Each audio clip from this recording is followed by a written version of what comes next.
IGenesis isahluko sesibhozo. Isihloko unogumbe.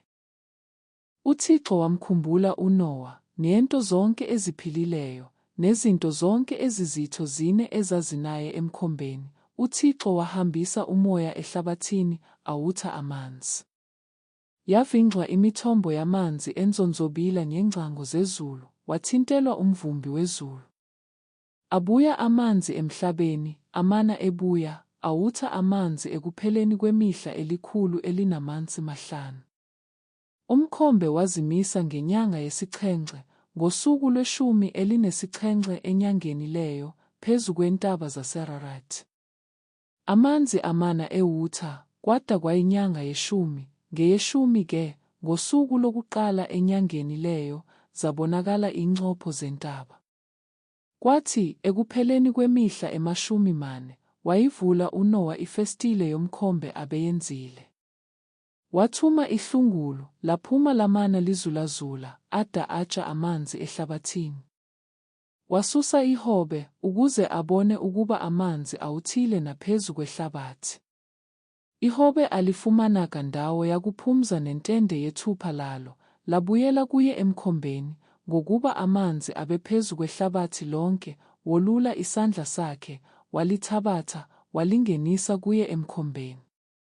Walinda eminye imihla esixhenxe, waphinda walisusa ihobe emkhombeni. Leza kuye ihobe ngexesha langokuhlwa, nanko, kukho igqabi lomnquma elisandula ukukhiwa emlonyeni walo, wazi uNowa, ukuba ehlile amanzi ehlabathini. Walinda eminye imihla ekwasixhenxe, walisusa ihobe, aliphindanga libuyele kuye kanjalo. Kwathi, ngomnyaka wama-601, ngolokuqala enyangeni yokuqala, amanzi atsha ehlabathini, uNowa walususa uphahla lomkhombe, wakhangela, nango umhlaba womile. Ngenyanga yesibini, ngosuku lwama-27 enyangeni leyo, woma kwaphela umhlaba.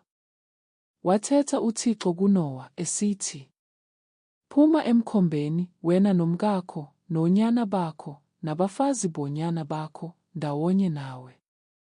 Zonke izinto eziphilileyo ezikuwe, kwinyama yonke, ezintakeni, nasezintweni ezizitho zine, nasezinambuzaneni zonke ezinambuzelayo emhlabeni, phuma nazo, zizalse ihlabathi, ziqhame, zande ehlabathini."